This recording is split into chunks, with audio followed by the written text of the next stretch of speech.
बच्चों, हमारा ray optics वाला चैप्टर एंड हो गया था। उसके बाद में हमें वेव ऑप्टिक्स स्टार्ट करना था, लेकिन वेव ऑप्टिक्स से पहले हम ऑप्टिकल इंस्ट्रूमेंट करेंगे, क्योंकि आपकी जो डीपीपी है ना उसकी रे ऑप्टिक्स की, उसमें ऑप्टिकल इंस्ट्रूमेंट्स भी इन्वॉल्व है। तो ऑप्टिकल इंस्ट्रूमेंट्स जो है ना वो अपन स्टार्ट कर रहे हैं। ऑप्टिकल इंस्ट्रूमेंट्स में क्या है कि सबसे इम्पॉर्टेंट चीज़ है मैग्नीफिकेशन। बस यही एक टर्म है उसमें जिसको हमें बार बार कैलकुलेट करना है ऑप्टिकल इंस्ट्रूमेंट्स में, राइट। तो देखिए, सबसे पहले तो हम हमारी आईज की फंक्शनिंग की बात कर लेते हैं। What is the apparent size of any object as observe by our eye. देखिए, अपरेंट साइज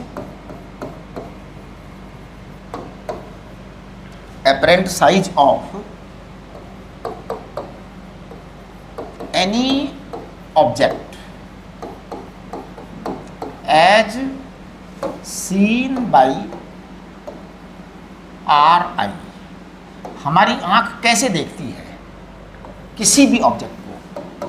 देखिए, कोई भी ऑब्जेक्ट जो है वो हमारी आंख को छोटा दिखेगा या बड़ा दिखेगा, ये इस बात पर डिपेंड नहीं है कि ऑब्जेक्ट छोटा या बड़ा है ना, बल्कि ये इस बात पर डिपेंड है कि ऑब्जेक्ट ने जो एंगल सबटेंड किया है हमारी आई पर वो बड़ा है या छोटा है।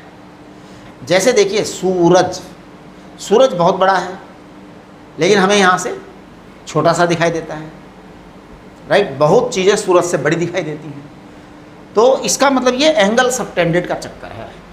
तो apparent size of any object, apparent size of any object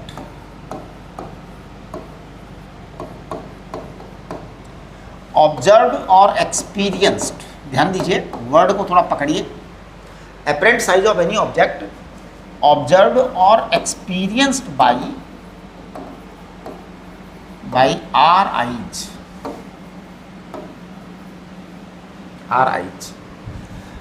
is directly proportional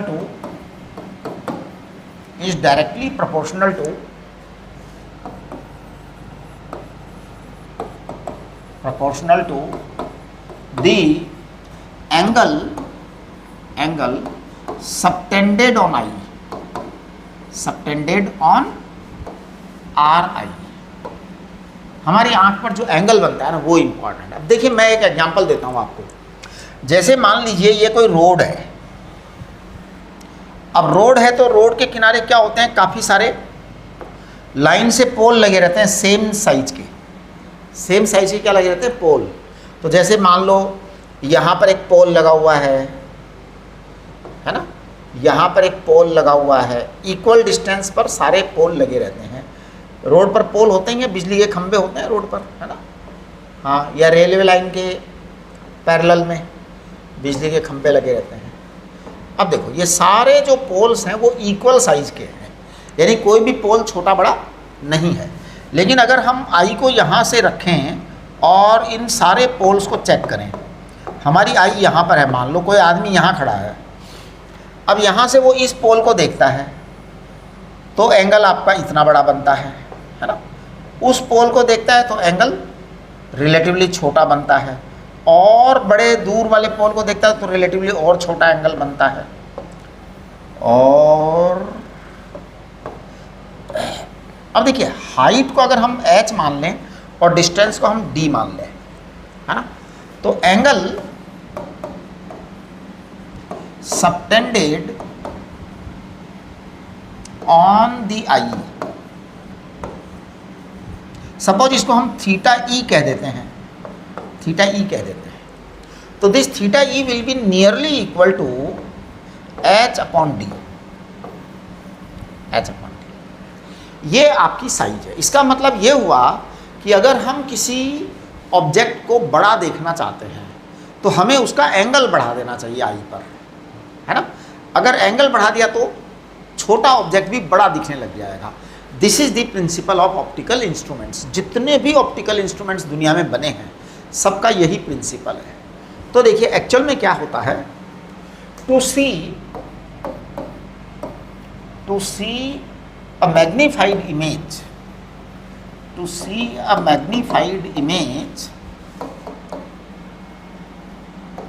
of any object, we try to increase, ध्यान दीजिए, to see a magnified image of any object, we try to increase the angle subtended on eye,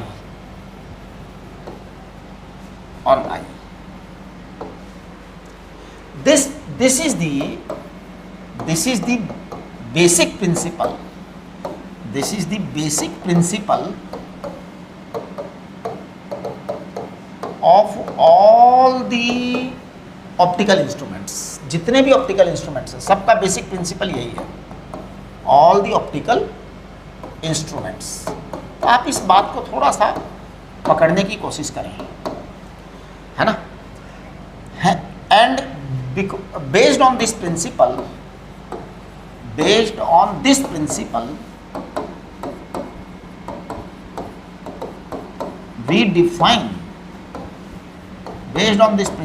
define the magnetic, एक minute जरा,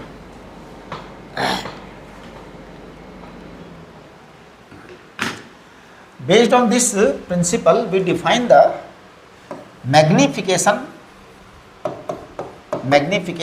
power of all the optical instruments. यानी जितने भी optical instruments हम पढ़ेंगे 2, 4, 5, वो सब को इसी डेफिनेशन से डिफाइन करेंगे. तो देखो, स्मॉल m को हम कहते हैं मैग्निफिकेशन पावर. और हम इसको डिफाइन करते हैं beta upon alpha. Magnification power is beta upon alpha. अब सवाल ये उठता है, ये क्या है? देखिए मैं बताता हूँ. सबसे पहले एल्फा क्या है. Alpha is angle subtended by the object. Angle subtended by the object direct on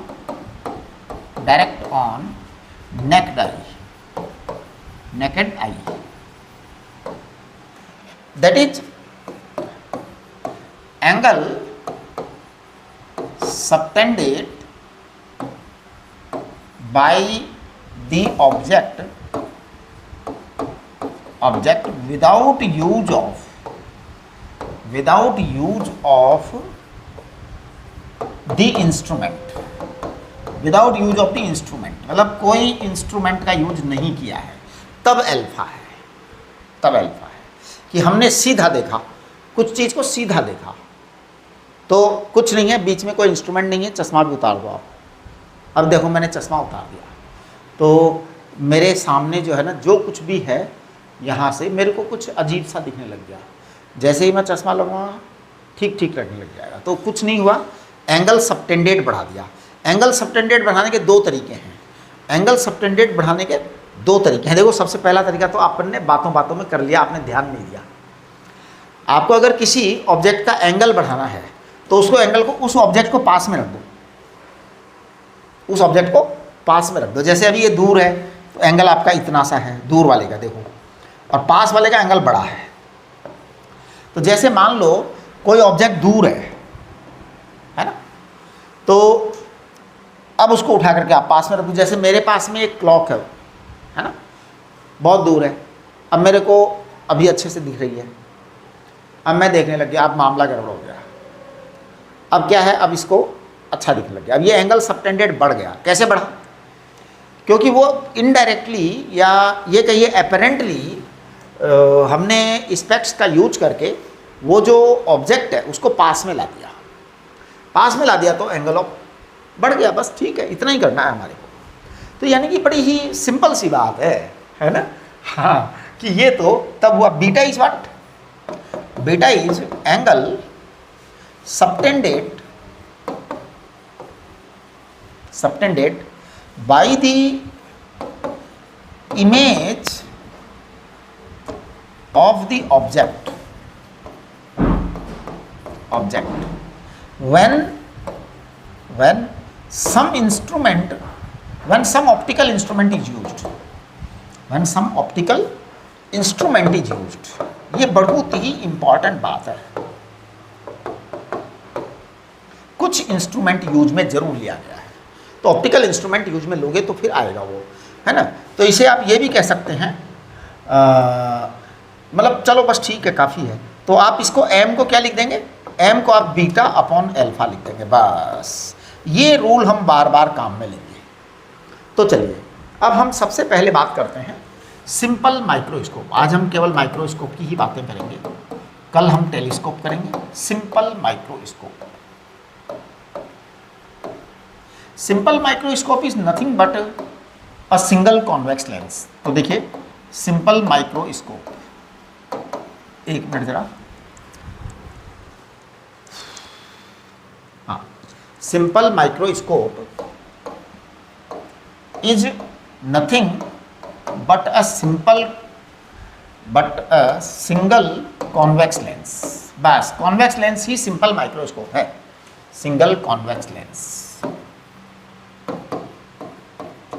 सारे कॉन्वेक्स लेंस, जितने भी कॉन्वेक्स लेंस हैं, उनको आप सिंपल माइक्रोस्कोप की तरह काम में ले सकते हैं। तो क्या होता है, कॉन्वेक्स लेंस के बहुत पास में हम ऑब्जेक्ट को रखते हैं और हमें ऑब्जेक्ट बड़ा दिखाई देता है, राइट। तो देखिए सबसे पहले जैसे ये लेंस है, तो this lens is the simple microscope, right. अब हम दो स्टेप्स में बात करेंगे। सबसे पहले तो लेंस नहीं रखा है। देखिए माइक्रोस्कोप का यूज किस काम के लिए होता है, छोटे ऑब्जेक्ट को देखने के लिए। छोटा ऑब्जेक्ट देखते हो तो आप दूर खड़े होकर देखते हो क्या, नहीं ना। कोई किताब पढ़ते हो आप, तो किताब कैसे पढ़ते हो, पास में रखकर ना, ऐसा हो नहीं किताब दूर रख करके पढ़ते हो, नहीं। तो ये बात है। तो अब हम इसके दो स्टेप्स में बात करेंगे। सबसे पहले एंगल अल्फा, एंगल अल्फा, है ना। तो एंगल अल्फा कैसे निकालेंगे, एंगल अल्फा निकालने के लिए हम क्या करते हैं, this is the angle subtended on eye when object is placed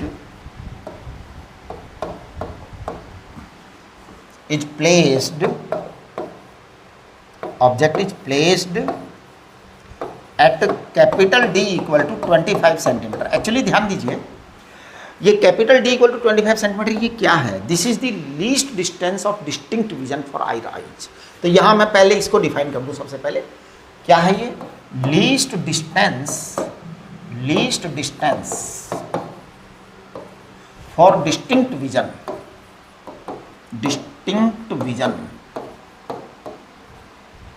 vision of our eyes.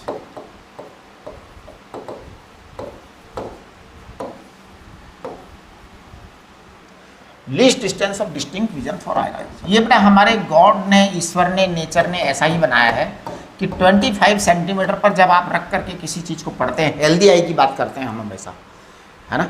तो अगर एक स्वस्थ आँख है, हेल्दी आई है, कोई तरह की बीमारी नहीं है, तो आप 25 सेंटीमीटर पर रख करके चीज़ें अच्छी तरह देखते हो, छोटी चीज़ें, स्मॉल साइज चीज़ें, है ना। तो that is the least distance of distinct vision. Okay, तो put an object at distance capital D, it is equal to 25 centimetre from the eye, ये लीजिए जी। तो देखो ये हमारा एक ऑब्जेक्ट है जिसकी डिस्टेंस आप मान लीजिए स्मॉल h है, सपोज, मतलब हाइट स्मॉल h है, और ये कैपिटल D डिस्टेंस है साहब।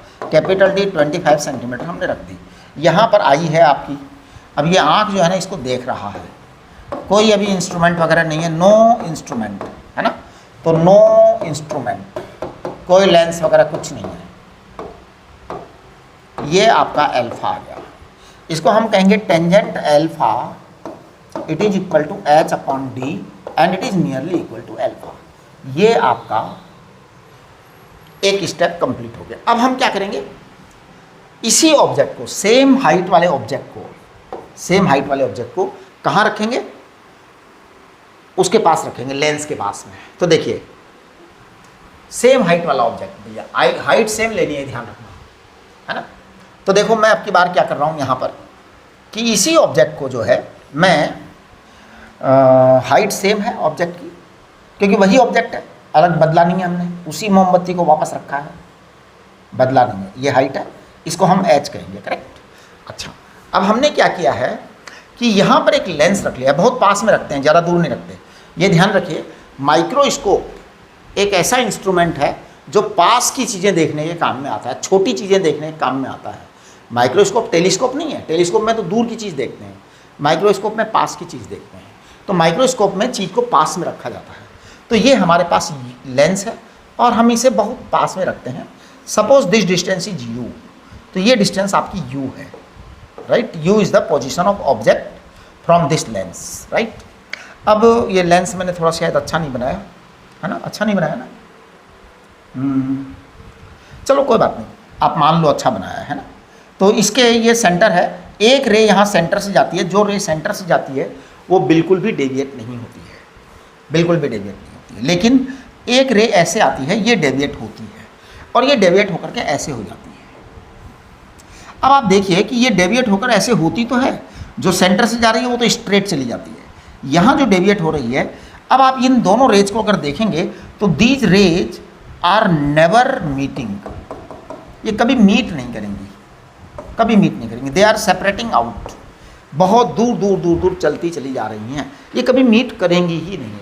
अब हमें इनको क्या करना है, आगे बढ़ाना है। कहीं एक ऐसा पॉइंट आएगा जहां पर अगर ये प्रोड्यूस्ड कर दी गई हैं तो ये ऐसा होगा, राइट। अब आप देखिए कि ये यहाँ पर एच डैश आ गया, क्या आ गया, एच डैश आ गया। मैं आपको बताऊं कि ये वाली जो लाइन होती है एकदम स्ट्रेट लाइन होती है, पूरी पूरी शुरू से लेकर लास्ट तक। मेरा डायग्राम अच्छा नहीं है, बाकी ये स्ट्रेट लाइन होती है। ये एंगल कहलाता है बीटा, इस एंगल का नाम बीटा है। अगर मैं इस ट्रायंगल को ध्यान से देखता हूँ यहाँ से लेके यहाँ तक, तो मैं एक बात कह सकता हूँ कि tangent beta it is equal to H upon U and it is equal to H dash upon V. V is this distance है ना, U is that distance and V is this distance and this is nearly equal to beta. ये बात है। अब हमें चाहिए magnification. तो देखो बेसिकली क्या है कि फंडामेंटली स्पीकिंग ये एक लाइन है, पूरी स्ट्रेट लाइन है, जो हमने बना नहीं पाए हैं हम सीधी, और वो अलग लाइन है, वो अलग लाइन है, राइट। वो भी एक्चुअल में स्ट्रेट लाइन ही है। तो ये आपका बीटा है, करेक्ट। अब जब ये बीटा है तो मैं कहूँगा कि m equal to beta upon alpha. This is magnifying power. कभी कभी इसको केवल मैग्निफिकेशन भी बोल देते हैं, magnifying power of simple microscope.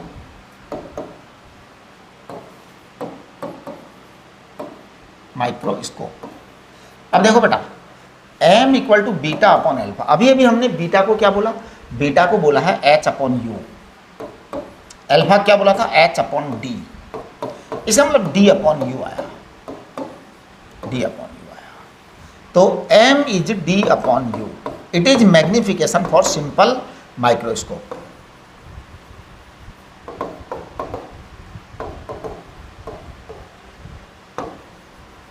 Simple microscope. अब आप इस बात पर थोड़ा सा गौर करें कि मैं इसके लिए अलग अलग केसेज करूंगा। तो देखिए, सिंपल माइक्रोस्कोप के दो केस लेंगे हम, two cases for a simple microscope, two cases. सबसे पहला case number 1 for normal adjustment. ये क्या चीज़ है, देखिए मैं आपको बताता हूँ। फॉर नॉर्मल एडजस्टमेंट, इसी को हम कहते हैं when eyes are relaxed, when eyes are relaxed.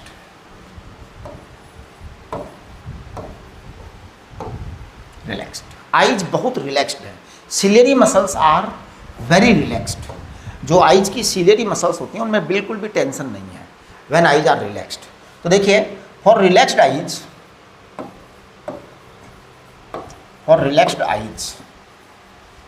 image is finally formed at infinity.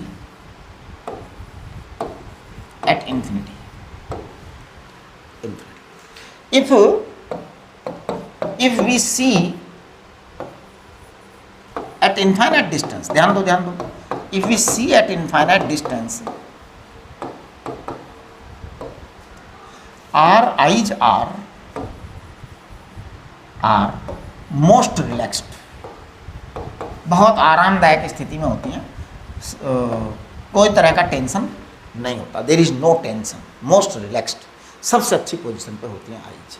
ठीक है, तो देखिए इस केस में क्या होगा, आपका इमेज इन्फिनिटी पर है, तो अब मैं कहूँगा कि आपका m इक्वल टू क्या था, d अपॉन यू था, तो अब हमें u चाहिए कि what is u is what, ये हमारा क्वेश्चन मार्क है। फाइनल इमेज कहाँ बननी है, इन्फिनिटी पर, v is what, infinity, it is given, f is the focal length of the lens, तो मैं कहूँगा कि 1 upon V minus 1 upon U it is equal to 1 upon F, correct. तो it means 1 upon infinity minus 1 upon minus U, 1 upon minus you it is equal to 1 upon F. तो इसका मतलब ये हुआ कि 1 upon U equal to 1 upon F हो गया। वैसे होना भी चाहिए है ना, क्योंकि भाई इन्फिनिटी पर इमेज बनानी है तो आपको फोकस पर रखना पड़ेगा ऑब्जेक्ट, सिंपल मैथमेटिक्स है ना। तो इस तरीके से जो है ना, for normal adjustment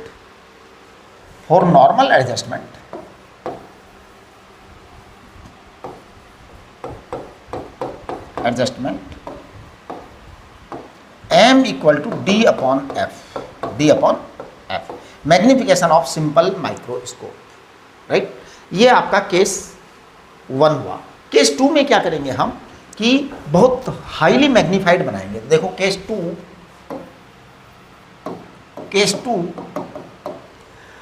to make maximum magnified,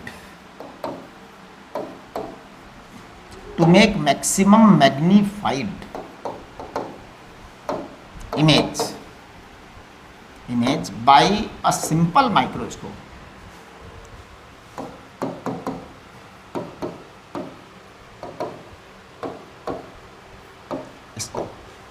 to make maximum magnified image by a simple microscope, we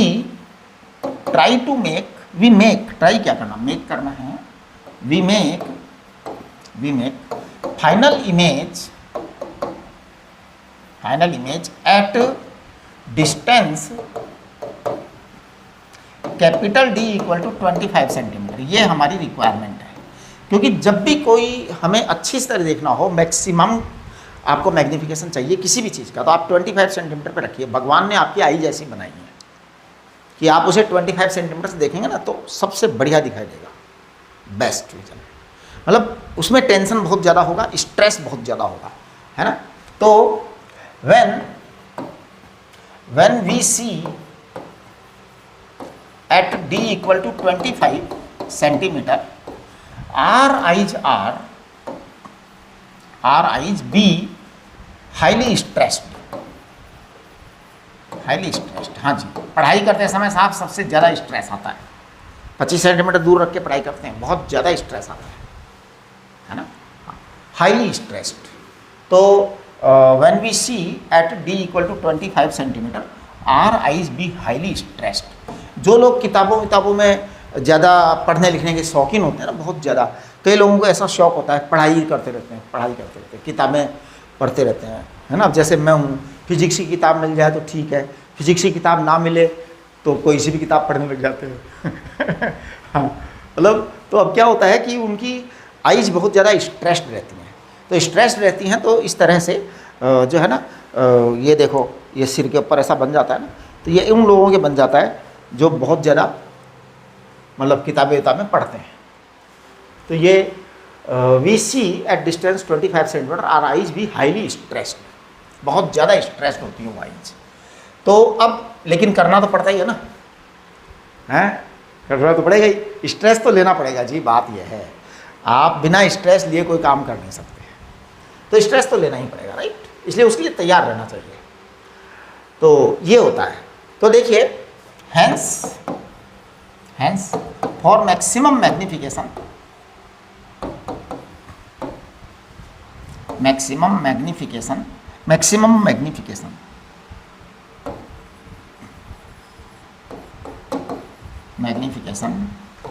u is not known to us, v is fix, v is minus D, minus capital D, है ना, ये है आपका। तो देखिए मैं इसको 1/v minus 1/u it is equal to 1/f लिख दूंगा। फिर 1/v को मैं लिखूंगा माइनस डी, यस, ये लिख देंगे। यहाँ पे माइनस u लिखेंगे। तो आप जरा चेक करेंगे 1/u बराबर क्या आएगा, 1/f प्लस 1/d आएगा, ये आएगा। Now m is equal to d/u, तो अब हम इसको कहेंगे d/u, d इंटू 1/u, यानी कि 1/f प्लस 1/d। जब हम इसको फर्दर कैलकुलेशन करेंगे तो ये आएगा आपका 1 प्लस d/f, 1 प्लस d/f, ये आएगा आपका। This is maximum magnification, this is maximum magnification for a simple microscope.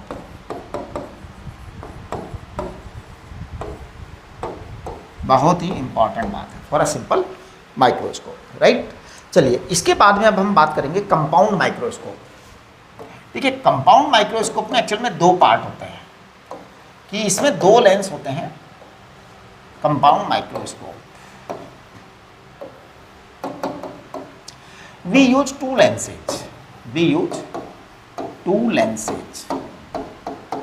अच्छा दो लेंस कैसे कैसे होते हैं वो देखिए। सबसे पहला लेंस होता है objective lens, this lens is placed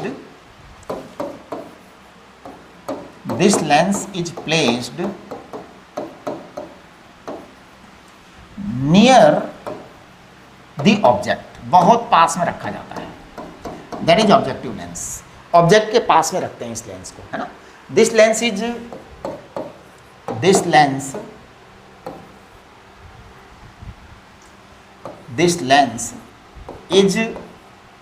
small in aperture, small in aperture मतलब साइज स्मॉल होती है जी, अपर्चर का मतलब साइज होता है ना। This lens is placed near the object, this lens is small in aperture, है ना। तो छोटा लेंस होता है और उसके बहुत पास में रखा जाता है। FO इसकी फोकल लेंथ होती है, तो FO is focal length of objective lens, correct, okay. अच्छा इसमें एक खास बात होती है कि image made by the objective lens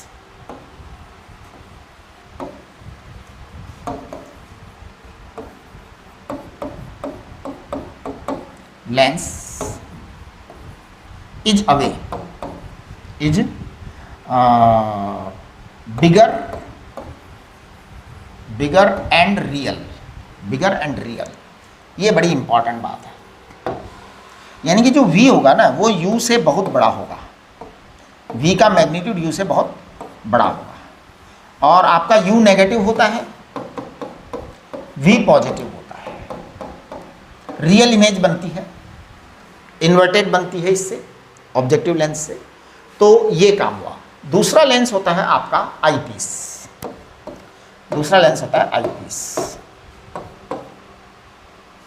है ना। अब आईपीस जो है, इसमें पीस की स्पेलिंग IECE होती है, क्या होती है ये देख लेना आप। ये मेरे को I और E में हमेशा कन्फ्यूजन हो जाता है, हमेशा, पता नहीं क्यों होता है। EI 1000 बार लिख दिया होगा, 10,000 बार, 1,00,000 बार, फिर भी होता है। ऐसा क्यों होता है? ऐसा एक्चुअली में इसलिए होता है कि नॉन साइंटिफिक लैंग्वेज है ना भाई। आदमी साइंटिफिक है, ब्रेन पूरा साइंटिफिक है, सोच पूरी साइंटिफिक है। अब इतना साइंटिफिक आदमी जो है उस नॉन साइंटिफिक लैंग्वेज को कैसे एक्सेप्ट करेगा? बेचारा परेशान ही रहता है मेरे जैसा आदमी तो, आई पीस, कोई बात नहीं, आप देख लेना जैसा भी है। Eyepiece, this objective, this lens is simply this lens behaves like simple microscope,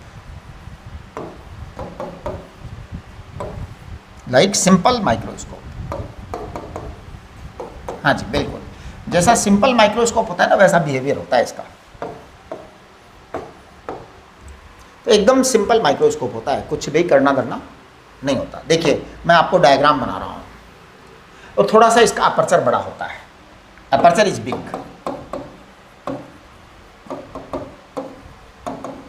aperture is big एकदम। तो चलिए अब आप, जब अपर्चर बिग है, ये आपका क्या है, ये आपका इस तरह से है, स्मॉल ऑब्जेक्टिव लेंस है बेटा, और ये क्या है आपका आईपीस, यहाँ पर है, बड़ा वाला है, बड़ा अपर्चर है, राइट। आँख यहीं होती है, पास में होती है आईपीस के, आईपीस के अगल बगल में आँख होती है, करेक्ट। इसकी फोकल लेंथ को हम FE कहते हैं, इसकी फोकल लेंथ को हम FO कहते हैं, करेक्ट। ऑब्जेक्टिव आपका कहीं रखा रहता है, ऑब्जेक्ट रखा रहता है यहाँ पे, मान लीजिए ये ऑब्जेक्ट है, तो ऑब्जेक्टिव लेंस से ऑब्जेक्ट की जो डिस्टेंस होती है इसे हम कहते हैं UO। UO is what, UO is distance of object from the objective lens, correct. अब इससे एक रे यहाँ आती है और एक रे ऐसे आती है, और उस रे को यहाँ से टिल्ट होना ही पड़ेगा। इसको हम इस तरह कैसे अरेंज करते हैं कि इसकी जो इमेज बनती है वो आईपीस के एकदम नज़दीक बनने, ऐसा हम अरेंज करते हैं, जुगाड़ करते हैं, ऐसी व्यवस्था बनाते हैं ना। तो ये आईपीस के बहुत नज़दीक इमेज बनती है, यानी कि this distance is called as VO, और this distance is called as eyepiece, UE, correct. अब देखिए दो आपकी मैग्निफिकेशन हो गई, एक मैग्निफिकेशन कंप्लीट हो चुकी है, अब अगली मैग्निफिकेशन यहाँ से होगी। तो देखिए वो कैसे होगी, वो ऐसे होगी कि यहाँ से अब ये जो ये है ना रे, ये रे, तो इसका इस तरीके से बिहेव होता है कि यहाँ पर ये चल गया, पूरा बन गया। तो यहाँ से आप एक इमेजनरी रे चलाइए जो इस तरह से जाएगी, और यहाँ से एक रे इस तरह से जाएगी, और ये रेज आपको बहुत दूर कहीं जा करके जो है ना, यहाँ से सॉरी ये आपका रे इधर जाएगा, बहुत दूर आपको कहीं जाके मिलती हुई नज़र आएंगी, यानी कि बहुत ही दूर। मतलब अपन ऐसे ही रफ डायग्राम बना रहे हैं, we are not making very good diagram. आपका कहीं कहीं आएगा ये, है ना। ये जो डिस्टेंस आएगा ना, ये होगा VE, ये होगा आपका VE, राइट। मैंने आपको बताया कि ऑब्जेक्टिव लेंस तो ऑब्जेक्टिव लेंस है, और E जो है वो सिंपल माइक्रोस्कोप है, आईपीस, राइट। तो देखिए now MO is magnification by objective lens, है ना। MO is magnification by objective lens. तो देखिए magnification by objective lens, magnification by objective lens होगा VO upon UO, VO upon UO, right. और ME है magnification by eyepiece,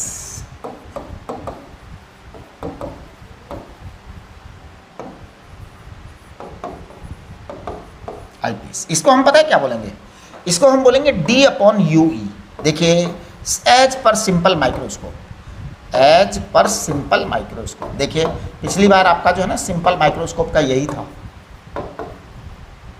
fundamental यही था, फिर उसके बाद में आगे का कहानी अलग है, आगे की कहानी अलग है। तो ये आ गया। अब देखिए टोटल मैग्निफिकेशन जो है ना, वो हम इन दोनों को मल्टीप्लाई करके निकालेंगे। तो देखिए टोटल मैग्निफिकेशन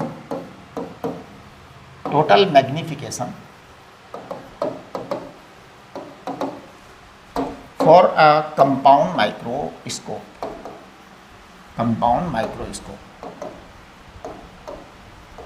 आप लोग बात समझिए, एक बार अगर एक मैग्निफिकेशन होता है फिर दोबारा मैग्निफिकेशन होता है तो मल्टीप्लाई हो जाता है ना। तो देखिए m जो आएगा ना वो आएगा आपका MO इंटू ME। MO आपका है VO अपॉन UO, क्रॉस ये है D upon UE, D upon UE, correct. अच्छा ये आपका m आ गया। अब हम यहाँ पर फिर दो बातें करेंगे, फिर से दो बातें करेंगे। नंबर 1 बात करेंगे हम फॉर नॉर्मल एडजस्टमेंट। ध्यान दो ध्यान दो ध्यान दो, फॉर नॉर्मल एडजस्टमेंट। सच्ची सच्ची बात बताऊँ मैं, नॉर्मल एडजस्टमेंट बिल्कुल वही चीज़ है कि इमेज कहाँ बनेगी, इनफाइनाइट पर। आईज जो है लीस्ट मतलब वो होंगी स्ट्रेस्ड, सबसे ज़्यादा मोस्ट रिलैक्स्ड आईज होंगी, मतलब लीस्ट स्ट्रेस्ड मोस्ट रिलैक्स्ड। तो for normal adjustment, normal adjustment के लिए आपका VE जो है ना वो इन्फिनिटी पर आएगा, VE आपका इन्फिनिटी पर आएगा। अब जब VE image for eyepiece is infinity, क्योंकि फाइनली इमेज आईपीस से बननी है, UE बराबर क्या आएगा, UE बराबर आएगा FE, राइट। तो आपका M जो है ना ये आ जाएगा VO upon UO into D upon FE, D upon FE। ये आपका नॉर्मल एडजस्टमेंट की बात हुई है। किस एडजस्टमेंट की बात हुई है, नॉर्मल एडजस्टमेंट की बात हुई है। अच्छा यहाँ एक टर्म और इंट्रोड्यूस हो जाएगी, बताऊँ क्या, वो इंट्रोड्यूस होगी ट्यूब लेंथ। वो क्या होगी, ट्यूब लेंथ यहाँ पर आ जाएगी एक चीज़। तो capital L is tube length. Tube length basically क्या होती है कि distance between objective and eyepiece, है ना। Tube length is distance between objective and eyepiece, objective and eyepiece दोनों लेंस जो है ना उनके बीच की डिस्टेंस होती है, उसको ट्यूब लेंथ कहते हैं। देखो मैं आपको डायग्राम दिखाता हूँ, ये आपका डायग्राम था, है ना, ये था, ये जो डिस्टेंस है ना बेटा, this is called as tube length capital L। और पता है ये कैपिटल L क्या होती है, VO प्लस UE ये होती है, VO प्लस UE ये होती है जनरली, राइट। तो ट्यूब लेंथ हमेशा ही VO प्लस UE होती है कंपाउंड माइक्रोस्कोप के लिए, दोनों के बीच की डिस्टेंस, राइट। अब देखिए आप आगे, यहाँ पर अगर मैं ट्यूब लेंथ की बात करूँ तो यहाँ पर होगा ये VO प्लस UE, यहाँ मैं बोलूँगा VO प्लस FE।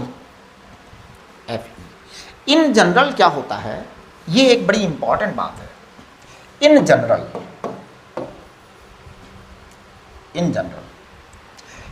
ये होता है बेटा कि जो UE होता है ना, UE is very small, also FE is small,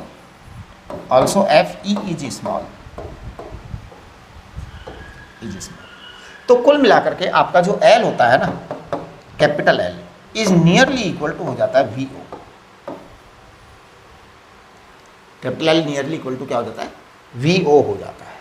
तो ये इन जनरल हो जाता है। अगर हम इसको थोड़ा सा अगर इसकी डिटेलिंग करना चाहें ना, तो देखिए क्या है कि आपका जो UE है ना, ये VO प्लस UE है, तो UE तो आपका स्मॉल ही है, FE आपका ये है, VO आपका ये है। अच्छा चलो फिर तो क्या है, लिख ही दो आप इसको। तो देयरफॉर M क्या आ जाएगा आपका, M आ जाएगा आपका capital L tube length approximate, not correct, इसको आप करेक्ट मत करो, अप्रोक्सीमेट करिए, approximate capital L upon UO, capital L upon UO and D upon FE। ये नॉर्मल एडजस्टमेंट की बात है। किसकी बात है जी, नॉर्मल एडजस्टमेंट, नॉर्मल एडजस्टमेंट। अब हम बात करेंगे उसकी मैक्सिमम मैग्नीफिकेशन की बात, है ना। तो देखिए मैक्सिमम मैग्नीफिकेशन, ये हमने नॉर्मल एडजस्टमेंट की बात की है ना। सेकंड केस है मैक्सिमम मैग्नीफिकेशन, वही बात है, कोई ऐसी खास बात नहीं। सेकंड केस,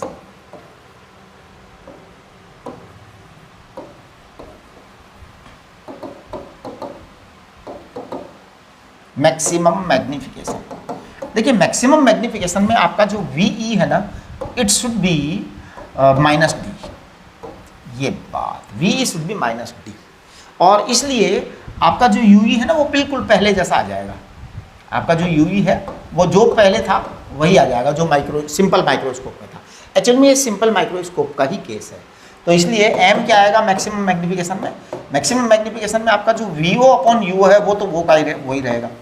देखो इसमें तो कोई फर्क पड़ेगा ही नहीं ना, क्योंकि ये तो ऑब्जेक्टिव लेंस का मैग्नीफिकेशन है। असल बात यह है कि हमारा जो आईपीस है वो सिंपल माइक्रोस्कोप है, ठीक है। तो आईपीस के लिए फिर आपका क्या फार्मूला आएगा? बिल्कुल वही आएगा जो वहाँ आया था, 1+D/FE ये आएगा, है ना। अच्छा, अब यहाँ एक बहुत ही इम्पॉर्टेंट चीज़ है, वो एक ध्यान देने वाली बात है। शुरू से दिखा रहा हूँ मैं, देखो देखो देखो, मैं दिखा रहा हूँ, एक ज़ोरदार चीज़ दिखा रहा हूँ। अच्छा, ये वाली तो बात कुछ देखने की नहीं है। सिंपल माइक्रोस्कोप देखो, देखिए सिंपल माइक्रोस्कोप देखिए, शुरू से सिंपल माइक्रोस्कोप देखो, देखना देखना देखना। ये जो सिंपल माइक्रोस्कोप में जो इमेज बन रही है ना बेटा, ये इरेक्ट बन रही है, इरेक्ट बन रही है, इरेक्ट बन रही है, यानी कि हम m को क्या कहेंगे? पॉजिटिव कहेंगे। सिंपल माइक्रोस्कोप में इरेक्ट बन रही है, यानी हम m को क्या बोलेंगे? पॉजिटिव बोलेंगे, पॉजिटिव। लेकिन जो आपका कंपाउंड माइक्रोस्कोप है उसका आप डायग्राम देखेंगे तो आपको फाइनल इमेज इन्वर्टेड बन रही है, इन्वर्टेड बन रही है। इसका मतलब मैग्नीफिकेशन नेगेटिव होगा, मैग्नीफिकेशन क्या होगा? नेगेटिव होगा, यानी कि आपको यहाँ पर नेगेटिव साइन यूज करना चाहिए।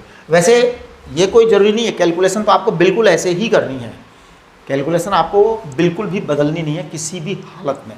वैसे तो मैं अभी आपको इसके बारे में और भी अच्छी तरह से बात बताऊंगा कि आपको कैलकुलेशन करनी कैसे है, लेकिन आप इसमें m में नेगेटिव पुट कर सकते हैं, ठीक है। और ट्यूब लेंथ यहाँ अलग आएगी, मैक्सिमम मैग्नीफिकेशन के केस में ट्यूब लेंथ अलग आएगी। ट्यूब लेंथ क्या आएगी?